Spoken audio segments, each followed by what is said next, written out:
अच्छा यार, पीछे मैंने एक वीडियो बनाई थी अभी कल, जिसके अंदर मैंने मीज़ान बैंक के जो इन्वेस्टमेंट फंड्स थे उसके ऊपर बात की थी। मैंने बताया था कि हलाल फंड्स हैं, इसके अंदर आपको इन्वेस्ट करना चाहिए, और वो वीडियो अभी भी मौजूद है, आप पीछे जाके उसको देख सकते हैं। और इधर भी मैं आपको थोड़ा सा चला के दिखा दूंगा कि ये वाली वो वीडियो है। इसके अंदर जो सबसे इंपॉर्टेंट कमेंट्स थे वो ये थे कि ये तो सूद है, क्या कर रहे हो, सूद को प्रमोट कर रहे हो, सूद है, इस्लामिक बैंकिंग कंप्लीट सूद है, फंड सूद है, सब सूद है, सूद सूद सूद सूद सूद सूद। वो इतना सूद सूद आया कि वो मैं भी थोड़ी देर के लिए परेशान हो गया यार, ऐसा ना हो कि मैं किसी पता नहीं किसी गलत चीज़ में घुस गया हूँ। लेकिन क्योंकि मैंने पहले रिसर्च की हुई थी, मुझे पहले इस चीज़ का आइडिया था, शरिया कंप्लायंस क्राइटेरिया का मुझे पता था, इस वजह से मैंने इस चीज़ को किया। और अब मैं आपको थोड़ी सी फर्दर एक्सप्लेनेशन, मैं समझता हूँ इसमें एक्सप्लेनेशन ज़रूरी है, क्योंकि इतनी बड़ी मैंने बात कर दी और उसमें मैंने बताया ही नहीं कि शरिया कंप्लायंट क्राइटेरिया भी कोई चीज़ होता है, या किस तरीके वो किस चीज़ को फॉलो करते हैं। अगर आप उसे एग्री करते हैं तो उसे मान जाएं, अगर डिसएग्री करते हैं तो मत माने। और मैं एक चीज़ आपको बता दूं, ज़िंदगी का असूल ये है कि जो चीज़ आपका दिल मानता है सिर्फ आप वही करें, जो नहीं मानता उसे छोड़ें। ठीक है ना, इस चीज़ को अपने हमेशा याद रखें। अब ये जो इस्लामिक फाइनेंसिस है, ये एक नया नया सिस्टम है जो 1980 के बाद से स्टार्ट हुआ है। ठीक है, अभी आपको पहले मैं दिखा देता हूँ ताकि आपको फिर बीच में सारी चीज़ें समझ आना स्टार्ट हो जाएंगी। स्क्रीनिंग क्राइटेरिया जो था इस्लामिक का, शरिया कंप्लायंट था, 1980 में स्टार्ट हुआ था। और 1987 में ये बंदे तीन जिनका काम है, मुफ्ती तकी सोनी जो कि पाकिस्तान के, इनका आपको पता ही है, और ये एक हैं शेख साले टग तुर्की के, और एक शेख मोहम्मद अल तैयब अल नज्जार इजिप्ट के। इन तीनों ने मिलके एक क्राइटेरिया डिफाइन किया था, एक सोल्यूशन बनाया था मुसलमानों के लिए, क्योंकि मुसलमान पीछे रह गए थे इस दुनिया में कि हमारी कोई भी स्टॉक के अंदर इन्वेस्ट नहीं कर पा रहा था, म्यूचुअल फंड्स में कोई मुसलमान इन्वेस्ट नहीं कर पा रहा था। सब डरते थे कि यार हम इसमें कैसे जाएं, और ये इतनी बड़ी मार्केट थी, $1 बिलियन इंडस्ट्री थी जो कि मिस हो रही थी। और आपको पता है, एक बंदा जब नौकरी कर रहा था तो सिर्फ नौकरी कर रहा था, उसके पास एक्स्ट्रा पैसे इनकम जनरेट करने के नहीं है। जो तो बिजनेसेस कर रहे हैं उनके लिए तो ठीक है, वो कोई और बिजनेस करके जनरेट कर रहे हैं, बिजनेस से बिजनेस बनाने वाले लोग हैं। लेकिन वो लोग जो बेचारे जॉबें कर रहे हैं, जिनको पता ही नहीं है यार पैसों को कैसे यूज करना है, तो उनको लिए स्टॉक्स और इस इन्वेस्टमेंट फंड में इन्वेस्ट करने से उनको फायदा हो सकता है। लेकिन क्योंकि नॉर्मली सारे हराम होते हैं कन्वेंशनल बैंक्स के, नॉर्मल स्टॉक्स के, तो इसलिए वो उसमें नहीं इन्वेस्ट कर सकते, तो बेचारे पीछे रह जाते हैं। तो इसके लिए इस्लामिक ये एक क्राइटेरिया इन लोगों ने बनाया, और वो क्राइटेरिया की मेथोडोलॉजी आप अपने इसमें मीज़ान बैंक में जाओगे तो ये शरिया मेथोडोलॉजी है, आप इसको स्टडी कर लो। ठीक है, इसकी मेथोडोलॉजी का कुछ क्राइटेरिया है, शरिया screening criteria for equity securities. Business of the investing company, सबसे पहले देखा जाता है कि इसका मेन बिजनेस जो है हलाल होना चाहिए। ठीक है, मसलन अगर एक मेन बिजनेस सारा इंटरेस्ट पे बेस करता है, जैसे कन्वेंशनल बैंक है वो कंप्लीटली इंटरेस्ट पे बेस करता है, कोई इंश्योरेंस की कंपनी है कंप्लीटली इंटरेस्ट पे बेस करती है, या कोई शराब बेचता है, या कोई पोर्क बेचता है, हराम काम जो भी करता है जो कि इस्लाम में टोटली नॉट परमिसिबल है, उसमें तो आप बिल्कुल नहीं, इसके अंदर आता है वो क्राइटेरिया, इसके अंदर वो उसमें आप नहीं इन्वेस्ट कर सकते। ये लोग उसमें इन्वेस्ट करते ही नहीं है, इनके जो म्यूचुअल फंड्स हैं या कोई भी इन्वेस्टमेंट है वो उसमें नहीं है। पहली चीज ये क्राइटेरिया है सबसे बड़ा। फिर आता है डेट टू टोटल एसेट्स। फिर ये देखा जाता है, इन लोगों ने एक सिस्टम बनाया कि भाई डेट एक, अब होता क्या है, बिजनेस कैसे चलता है, बिजनेस चलता है, उसको पैसे की जरूरत है, उसने स्टॉक खरीदना है, कुछ करना है, तो वो कहीं से लोन पकड़ेगा। जब वो लोन पकड़ेगा तो उस पर इंटरेस्ट पड़ेगा।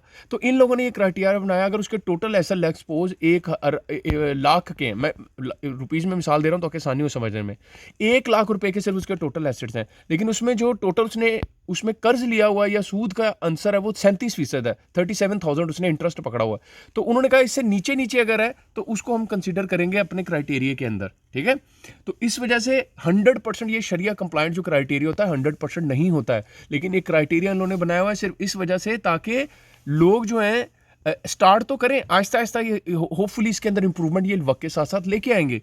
दूसरे नंबर पर non compliant investments to total assets. तो अगर उन्होंने कोई नॉन कंप्लायंट इन्वेस्टमेंट्स की हुई हैं, जैसे इंटरेस्ट लोगों को अब वो दे रहे हैं और उसमें उनको पैसे आ रहे हैं, वो 33% से कम होना चाहिए इस तरह की इन्वेस्टमेंट।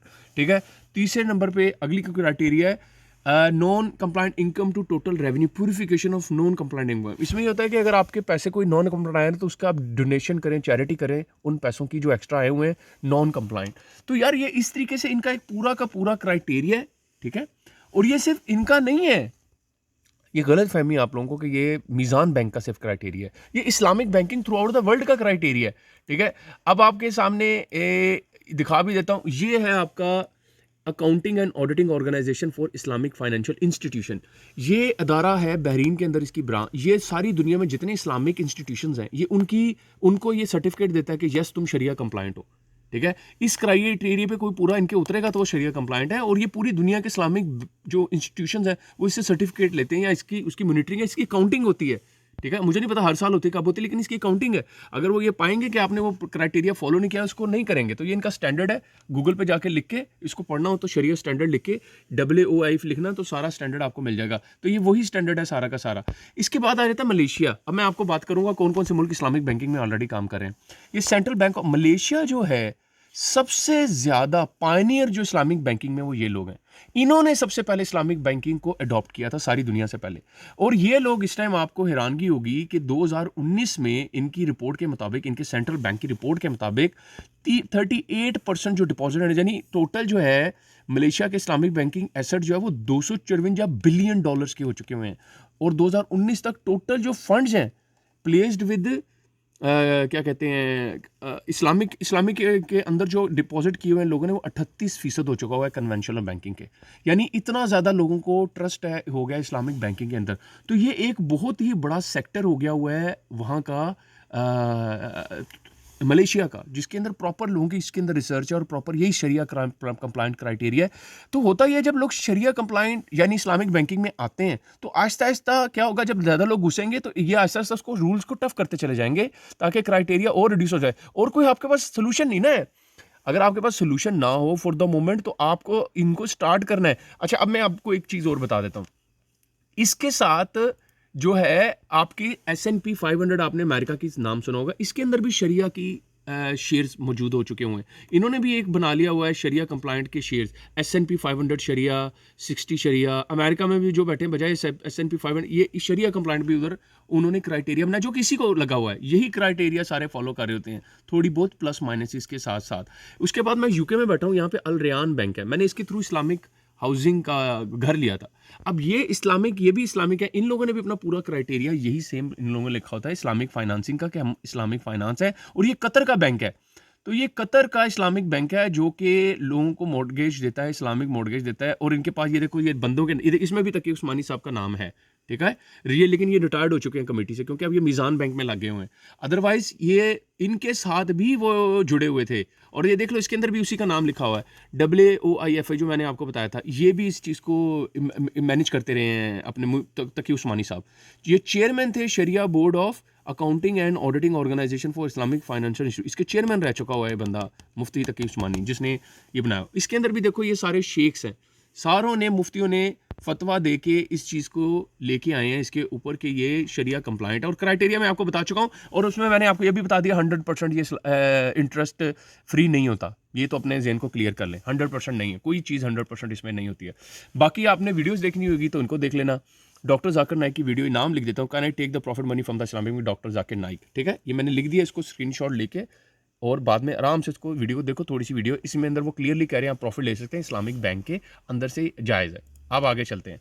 मुफ्ती बैंक भी इस चीज़ को अलाउ करते हैं, वो कहते हैं हमारे लिए ज़रूरी है। ये वीडियो है, पढ़ लो, न्यू अल्टरनेटिव टू रिबा मुफ्ती बैंक, इसको स्टडी कर देख लेना। इसके अंदर वो भी यही कहते हैं कि अगर हमने ये ना क्राइटेरिया भी इसको किया, हमने इस चीज़ को ना फॉलो करना शुरू किया, तो इस मुसलमान कन्वेंशनल की बजाय इसकी तरफ आएँ, ताकि आहिस्ता आहिस्ता इसमें इंप्रूवमेंट आए तो हो सकता है, और फर्दर आगे जाके बिल्कुल ही कंप्लीटली जीरो हो जाए इंटरेस्ट। अभी आप बच ही नहीं सकते इससे। आगे चलते हैं। ये बंदा भी जो है आसिम, इसको भी मैं अक्सर सुनता होता हूँ। आसिम जो है ना, थोड़ा सा 50-50 बात करता है। जब इसको आप सुनोगे ऐसा लग रहा होगा समझ नहीं आएगी ये जायज़ करार दे रहा है कि नहीं जायज़ करार दे रहा है, तो इसको मैं छोड़ देता हूँ। आगे चलते हैं। ये है सबसे ज़्यादा जिसने काम किया हुआ है, इसका नाम है डॉक्टर यासिर कारी। ये इस्लामिक फाइनेंस के ऊपर इसकी बहुत बड़ी रिसर्च है। ये है इसकी वीडियो, ये पढ़ लो, इस्लामिक फाइनेंस Q&A, शेख doctor Yasir Qadhi and doctor मियाँ अलकुदा, क्वेश्चन है एपिक मस्जिद। ये अमेरिका में होता है और ये मदीना यूनिवर्सिटी से पढ़ा हुआ है, और इसकी इस्लामिक फाइनेंस के ऊपर बहुत रिसर्च है। ये भी आप वीडियो अगर देख लोगे तो आपको थोड़ा सा आपका इसमें भी क्लियर होगा। ये भी इस्लामिक फाइनेंस के हक में है। आगे चलते हैं। अपने जो ये हैं डॉक्टर इसरार, ये तो कैटेगोरिकली खिलाफ हैं इस्लामिक बैंक के, ठीक है। ये 100% कहते हैं ये ठीक नहीं है, ठीक है। ये मैं भी इसरार साहब को भी फॉलो करता हूँ, तो इनकी रिस्पेक्ट करता हूँ, इनके भी पॉइंट ऑफ व्यू की रिस्पेक्ट करनी है। तो ये कहते हैं कि नहीं, ये हराम है, ठीक है। इसको भी आपने याद रखना है। फिर ये डॉक्टर, ये जो इंजीनियर है, डॉक्टर का निकल गया मुंह से, इनकी ये वीडियो, इस पाकिस्तानी बैंकिंग इस्लामिक बैंकिंग हलाल आंसर्ड बाय डॉक्टर इंजीनियर। इसमें इन्होंने बताया कि येस, इस्लामिक अगर प्योरली इस्लामिक बैंक है, ठीक है, वो पाकिस्तान में सिर्फ एक ही है, मीज़ान बैंक, और कोई प्योरली इस्लामिक बैंक नहीं है। सारे उन्हें अपनी छोटी छोटी स्टार्ट की हुई हैं। जैसे हर बैंक कहता है कि एक छोटा सा उन्होंने दे दिया कि इस्लामिक फंडिंग भी है हमारे पास। ऐसे बैंक की नहीं मैं बात कर रहा, मैं सिर्फ इस्लामिक बैंक की बात कर रहा हूँ। इस्लामिक बैंक पाकिस्तान में मेरी नज़र में सिर्फ अभी शायद एक ही है, मीज़ान बैंक हो सकता है, दुबई इस्लामिक बैंक भी हो, मुझे नहीं आइडिया। लेकिन मीज़ान पे मेरी ज़्यादा मैंने देखा हुआ है, इस पे खुद भी मैंने किए हैं, फंड्स लिए हैं, तो इस वजह से कह रहा हूँ। तो अब इन्होंने भी यही कहा है कि येस, अगर कोई प्योरली इस्लामिक बैंक है तो आप उससे प्रॉफिट वगैरह कर सकते हैं। अगला बंदा है डॉक्टर मसूद, ठीक है। इन तारिक मसूद साहब, इनकी ये वीडियो है इस्लामिक बैंकिंग हलाल या हराम, मुफ्ती तारिक मसूद स्पीचेस। इनमें इन्होंने कहा हुआ है कि हम लोगों ने जाके जब उनसे डिस्कशन की थी तो हमें पता चला था कि हम इससे एग्री कर गए थे। मुफ्ती जो जिन्होंने ये चीज़ को बनाया हुआ, क्या बनाया यार, उनका नाम मेरे ज़हन से बार बार निकल जाता है। किधर गए मुफ्ती तकी उस्मानी, ठीक है। तकी उस्मानी साहब से कहते हैं हम ये इस चीज़ को एग्री करते हैं, ठीक है, ये कहते हैं और ये हमारे नज़र में हलाल। अच्छा, लेकिन मौलाना इसहाक जो है वो इसके ख़िलाफ़ हैं, ठीक है। मौलाना इसहाक को भी मैं फॉलो करता हूँ, बहुत ही ज़बरदस्त किस्म के आदमी है, बहुत अच्छे हैं वो, और वो इसके ख़िलाफ़ हैं, याद रखिएगा, ठीक है। तो अब मैंने आपको कंप्लीट सिनारियो बता दिया, मैंने आपको बता दिया है लो इसके इस्लाम में, क्योंकि ये एक डेवलपिंग टॉपिक है इस्लामिक फ़ाइनेंस, और मेरी नज़र में इस्लामिक फ़ाइनेंस आपको उससे देखनी चाहिए जो इस्लामिक फ़ाइनेंस को जिसने स्टडी किया हुआ, जैसे डॉक्टर यासिर कारी, इसने इस्लामिक फाइनेंस को स्टडी किया हुआ। इसी तरह और डॉक्टर जाकिर नाइक, इसकी रिसर्च है, इसका पूरा रिसर्च इंस्टीट्यूट है यार, जिसमें ये लोग रिसर्च करते हैं। तो आप रिसर्च वाले बंदों की बातें सुने इस मामले में, आम मुफ्तियों की, मौलवियों की बातें मत सुने जो पाकिस्तान में बैठे हुए हैं। जो पाकिस्तान में बैठे हुए हैं वो हर बंदा दूसरे से डिसएग्री करता है।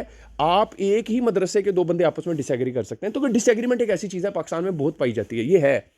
मैं आपको ये नहीं कह रहा कि आप इसमें जंप लगा दें, आप अपना लें, क्योंकि मैंने आपको बताया इसके अंदर थोड़ा बहुत इंटरेस्ट का फैक्टर मौजूद है, लेकिन उलमा ने इसको इसलिए अलाउ किया हुआ है, शरिया कंप्लाइंट क्राइटेरिया उलमा ने सिर्फ इसलिए बनाया हुआ है ताकि आहिस्ता आहिस्ता लोग इसमें आएँ और आहिस्ता आहिस्ता हम इस क्राइटेरिया को और टफ करते करते करते टोटली ख़त्म कर दें। अब देखो, इन्होंने किस में इन्वेस्टमेंट करनी होती है, ये जो है इस्लामिक जो बैंक्स हैं, ये किस में इन्वेस्टमेंट करते हैं, ये बैंक करते हैं ज़मीन के ऊपर इन्वेस्टमेंट करते हैं, तो वो रिएट फंड जिसको कहते हैं, या ये बिल्डिंग्स पे इन्वेस्टमेंट करते हैं, या ये किसी बिजनेस पे इन्वेस्टमेंट करते हैं, या स्टॉक्स पे इन्वेस्टमेंट करते हैं। अगर स्टॉक पे इन्वेस्टमेंट करते हैं तो उसका इन्होंने अलग से क्राइटेरिया बनाया है। पाकिस्तान के स्टॉक एक्सचेंज में पूरी की पूरी एक क्राइटेरिया जिसको, और उन्हें एक अलग से स्टॉक रखे गए जिनको कहते हैं कराची मीज़ान इंडेक्स। तो जो मीज़ान बैंक है ये उसी में अप्लाई करता है, क्योंकि उनकी नज़र में वो इस्लामिक स्टॉक्स हैं, तो ये उसी में सिर्फ इन्वेस्ट करते हैं। फिर आगे प्रॉपर्टी, ये प्रॉपर्टी भी उसमें इन्वेस्ट करते हैं जो कि हलाल है। पाकिस्तान में तो वैसे ही आपको पता है कोई भी पॉर्क या इस तरह की हराम गैम्बलिंग तो होती नहीं है, तो ये उसमें तो इन्वेस्ट करते ही नहीं है। तो पाकिस्तान में ये जिसमें बिजनेस में करेंगे एटलीस्ट उसका उसका उसका टर्नओवर, जो उसकी जो प्रोडक्शन होगी, प्रोड्यूस होगी, वो तो हलाल होगी ना। मसलन एक बिजनेस है, आपको छोटी सी मिसाल देता हूँ, एक बिजनेस है, वो जनाब बना रहा है कपड़े, पाकिस्तान में फैक्ट्री है, कपड़े बना रही है, बहुत पप्पू किस्म की है, लेट्स सपोज, लेकिन वो कपड़ों के साथ साथ उसका मसला ये है कि उसे बैंक से लोन लेना पड़ता है अपने बिजनेस को वो एक्सपैंड करने के लिए, क्योंकि और तो कोई इसको पैसे देता नहीं। जब वो बैंक जाता है, बैंक से लोन लेता है एक्सपेंशन के लिए, और प्रोडक्ट खरीदता है, बेचता है, वो तो करता वो गलत रहा, इंटरेस्ट पे उसने लिया। लेकिन अब आप क्या कर रहे हैं, उसका शेयर खरीद रहे हैं उस बिजनेस का, या आपकी जो बैंक है मीज़ान बैंक उस पर इन्वेस्ट कर रहा है उस बिजनेस के ऊपर। तो अब वो ये देखेगा कि इसने 33% से कम डेट लिया हुआ है, इसका जो कर्जा पकड़ा हुआ है, और इसका मेन जो आउटपुट है इसकी बिजनेस की, जो मेन काम ये कर रहा है वो तो ये कपड़े बना रहा है। इसका मेन काम तो इंटरेस्ट लेना ही नहीं है, इसका मेन काम तो सूद नहीं है। इसने तो सूद लिया था बिजनेस के एक्सपेंशन के लिए, और वो सूद की क्वांटिटी भी बहुत थोड़ी है। एसेट्स, टोटल एसेट्स की निस्बत भी बहुत थोड़ी है, इसके पास एसेट ज़्यादा पड़े हुए हैं, सूद कम है जो उसने बैंक से लिया हुआ है। तो ये सारा क्राइटेरिया वो देखते हैं, उसके बाद डिसीजन लेते हैं। हाँ, मैं इस मौके पे ये चीज़ आप पे छोड़ता हूँ कि आपने अपनी डिसीजन लेनी। मैंने आप क़यामत वाले दिन जाके मैंने आपका जवाब नहीं देना, आपने मेरा जवाब नहीं देना। तो आपको यहाँ पे क्लियर कर रहा हूँ कि ये जो इस शरिया कंप्लाइंट मेथोडोलॉजी है, मैं इसको देख के आपको कह रहा हूँ कि अल मीज़ान बैंक के हैं। अगर ये शरिया कंप्लाइंट मेथोडोलॉजी ठीक नहीं है तो ये शेयर्स ठीक नहीं है, ये इन्वेस्टमेंट ठीक नहीं है, म्यूचुअल फंड में इन्वेस्ट मत करें, अपना देखें, क्योंकि ये बहुत ही कॉन्फ्लिक्टेड टॉपिक है। उलमा ही जिस चीज़ में डिसएग्री हो उसमें मैं और आप एग्री कैसे हो सकते हैं यार? उलमा डिसएग्री है इसके ऊपर। लेकिन ये एक डेवलपिंग टॉपिक है। तुर्की में इस्लामिक बैंक्स आ गए हुए हैं, मलेशिया में आ गए हुए हैं, यूके के अंदर इस्लामिक बैंक है, मैंने आपको बता दिया, अल रयान बैंक है, और एक गेट सेट के नाम से भी एक मेरा ख्याल बैंक है जिसने भी इस्लामिक मॉर्गेज स्टार्ट किया है। अमेरिका में भी इस्लामिक बैंक आ गए हैं। तो ये एक बड़ा डेवलपिंग टॉपिक है। अल्लाह करे ये थोड़ा सा बढ़े, इस्लामिक सिस्टम बढ़े, ताकि लोग फिर इसका क्राइटेरिया थोड़ा सख्त हो और लोग जो है फिर इसमें इंटरेस्ट लें। आप पैसे इसमें लगाएंगे तो ये बैंक तरक्की करेगा और ये अपना क्राइटेरिया टफ करेगा, और फिर दूसरे बिजनेसेस जो होंगे वो कहेंगे हम क्यों ना इस मीज़ान बैंक के थ्रू को से पैसे लें, कर्जा लें, ठीक है, बजाय इसके किसी कन्वेंशनल बैंक से लें। जब वो मीज़ान बैंक से कर्जा लेंगे तो मीज़ान बैंक का जो क्राइटेरिया होगा वो होगा इस्लामिक, कर्जा दे के उनसे पैसे लेने का। तो जो इस्लामिक होगा तो इसमें वो भी एक लिहाज से हलाल कंसिडर हो जाएगा। तो इस तरीके से यार ये चीज़ें हैं, आके आपकी डिसीजन है, आपकी ज़िंदगी है, आपके डिसीजन मेकिंग, आप जिसको ठीक समझे बस उस पे जाएं। डॉक्टर इसरार कहा करते थे, अगर कोई ऐसी चीज़ है जो आपको लगे कि ये हलाल नहीं है या आपको उसमें शक हो, लेकिन मुफ्ती कह रहे हैं वो हलाल है, आपने वो करना है जो आपका दिल कहता है। आपका दिल कहता है ये ठीक नहीं है तो मत करें, प्लीज़ बिल्कुल ना करें, ठीक है।